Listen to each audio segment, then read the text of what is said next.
Bismillahirrahmanirrahim. Assalamu alaikum. This is your very own Jafura and welcome to 360 Digital English. Zoom in on Saudi Arabia, the undisputed energy heavyweight of the world. The nation that already pumps over 12 million barrels of oil every single day. And now they have just unlocked a monster beneath the desert. A gas field so massive it can shake global power. It is called Jafura, a discovery so big that it could fuel the United States for nearly 70 years. 200 trillion cubic feet of gas.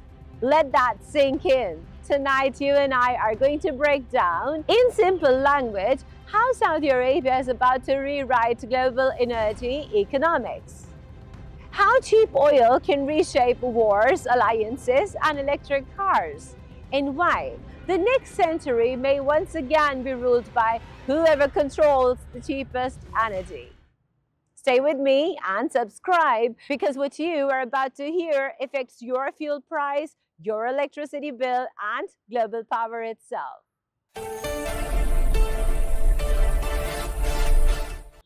The first segment, what is Jafura and why is it a game changer? Let's find out. So let's start from the basics.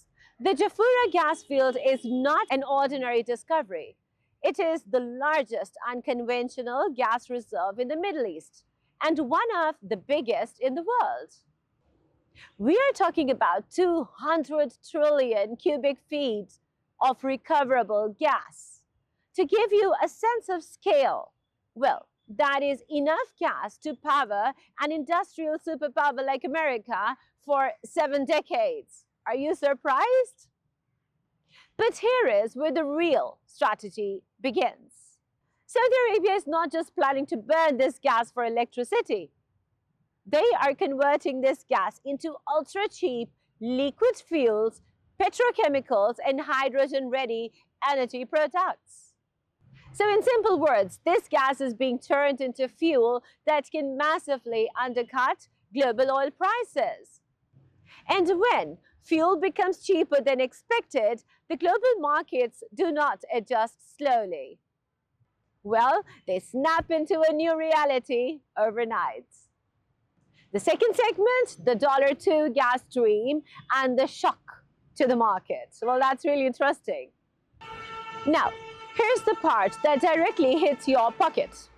With Jafura online and Saudi pumping at full force, analysts are already warning of possible global oil oversupply. If and when supply floods the market, the prices they collapse. If Saudi Arabia decides to push maximum output, what could we expect? Oil under $60 a barrel for extended periods, and in some markets, gasoline flirting with $2 per gallon. Now, think about that. What happens when fuel becomes cheaper than the electric charging? Electric cars suddenly, they just lose their price advantage. Consumers slow down EV purchases. Charging infrastructure becomes less attractive. Well, even companies like Tesla, they start feeling pressure when petrol becomes dramatically cheaper. So this is not just an oil story. This is a transport, technology, climate, and industry story all at once. Third segment, the geopolitical target, Russia and Iran. Now let's talk power politics. When oil stays below $60, some countries feel discomfort, but for others it becomes financial suffocation. Take Russia, for example. Its national budget depends heavily on expensive oil. Low oil means shrinking defense spending, pressure on military salaries, economic strain during an already tense war, economic strain during an already tense war environment. Well, now look at Iran. Its regional influence relies on oil income. Low oil prices mean less funding for proxy networks, less regional maneuvering space, less financial breathing room overall.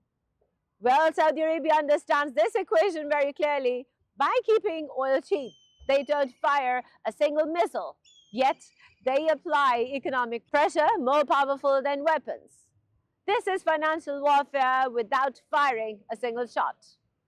Fourth segment, how Saudi is locking the future. China, India, and mega deals. Now let's zoom into Saudi Arabia's long-term strategy. They're not just pumping oil. They are locking in future customers before the competition reacts. On the shores of the Red Sea, Saudi Arabia is building mega refineries, gigaports, and next-generation export terminals. Supertankers, the size of aircraft carriers, are being designed to move continuous energy flows to Asia. And the biggest buyers, they're already secured. China has signed long-term energy supply agreements. India is entering 25 to 30-year procurement deals. These are not short contracts. These are multi-decade energy marriages. When a country locks your energy supply for 30 years, they also lock a piece of your strategic independence. Well, it's apparent Saudi Arabia is no longer just selling oil. It is selling strategic certainty. Fifth segment now, green talk versus cheap energy reality. Now, here's the contradiction of our time. Politicians, they speak about green energy. Climate summits talk about net zero. Nations pledge electric futures. But ordinary people, they think very differently. When fuel is $2 at the pump and electric charging costs more, the average driver does not choose ideology. The average driver chooses economics, right? California, cheap fuel quietly slows down the electric transition. And Saudi Arabia, it understands something very simple.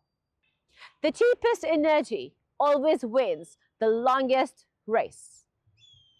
Britain once ruled with coal.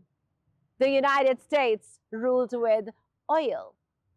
Now Saudi Arabia is positioning itself to rule the next phase with volume, price, and control.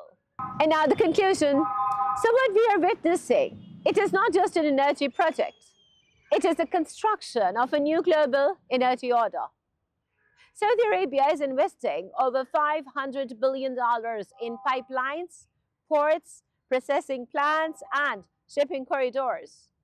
It is flooding the market with supply, locking in Asia for decades, pressuring rivals through price, and reshaping the future of transportation and power. Well, one rule still dominates the world. Whoever controls the cheapest energy controls the century.